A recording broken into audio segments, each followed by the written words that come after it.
you must be feeling at some point, I mean, is there some little part of you that's happy to close this chapter in your life? I mean, I know you've been sad about it.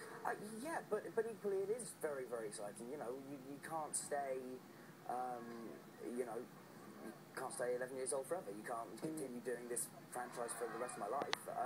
So yeah, the fact that it was, you know, the fact that it's ending is, while it is sad on the one hand, and while I've made a huge number of friends who on those films, I will still know all of them, and you know, I can take them with me into the rest of my life, hopefully. At the same time, and not by design, it's come out in a magazine in which you've been very, and it surprised a lot of people, something you said. You said at one point, quote, "I became so reliant on alcohol to enjoy stuff." Yes. Exactly when was this? I'd say it was between, sort of, from the ages of about 18 to 21, was when that period of my life, I mean, I stopped drinking in August last year, so just after I turned 21. Yeah, and I suppose I just, you know, it was something that I thought to make myself interesting and to make myself enjoy, you know, my life. I did become very reliant on it, and I think there's a moment when you realise that something that is actually ultimately very destructive has crept into being a routine, and so that was the moment when I decided that, that the amount I was drinking had led me to become unhappy, and so I stopped with the help of friends and family, and yeah, and the last year has been a lot more manageable and a lot better. I've been a lot happier. Peer pressure? Does being in the spotlight have something to do with it? I don't know, to be honest. I don't know that it's something that would have been affected by my life, or whether it's something that I would have stumbled upon anyway had there never been Harry Potter.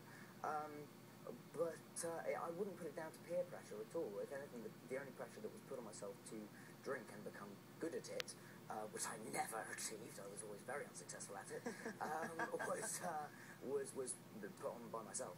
I see. Well, you know, on this point of celebrity, let me just simply ask you give you an opportunity to respond to what's been going on, because you've been under the guise or the spotlight of the tabloids in addition. But what's going on in Britain regarding this phone hacking, this cell phone hacking scandal? I wonder if you have any thoughts about it. What do you take in? Yeah, I mean, it's pretty awful, and it's the fact that, I mean, I'm sure it's been going on for a long, long time with actors and celebrities and all that kind of stuff, but people don't really care about that, and frankly are right not to care about that when you hear that they've tapped into servicemen's families' phones, and young Millie Dowler's phone, and now allegations about the 9/11 families. You know, I mean, like, it's pretty abject morality. So I think, yeah, I mean, it's pretty disturbing. You sound angry about it. Well, I think the whole country is. I mean, I think it's kind of a shame that a paper that was so, particularly with regards to the servicemen, that a paper that was so supportive of the armed forces has, these allegations come out about that paper is so upsetting. I mean, I can't imagine what that must be like for the family of Millie Dowler and for all the, you know, men and women that are out serving. It's pretty disgraceful. Yeah, okay, we're switching gears. We have a little clip of you in the first movie. Oh, good. I always love watching that. That's so kind of you. Thank you. The clip is of you in the first movie. I think you're pushing, you're crossing the platform, right? And to Hogwarts train. Can you describe who you were then? I mean, what were you thinking about? Lovely. Look at me. I was like so sweet and cute and adorable. It's quite sad when you see things like that and you go, oh, now I'm just this 21-year-old mess. Like, because at that time I didn't know how annoying I was. So I was just sweet all the time. You were not annoying. Oh, well, thank you. I want to ask you one final question about, you know, so many people have you know, you're surrounded by all these people outside who want some attention from you. And even Madonna has brought her children trying to get them to meet you. What celebrity would you like to meet? Who would you like to meet, celebrity or no? Who's your... Oh, God, that's a really good question. Who would I like to meet? I mean, Gary Oldman was always somebody that when I started doing films and watching films, he was like somebody that I aspired to meeting one day. Other than that, I don't know. I've met Michelle Obama. That was pretty cool. She came out to the set.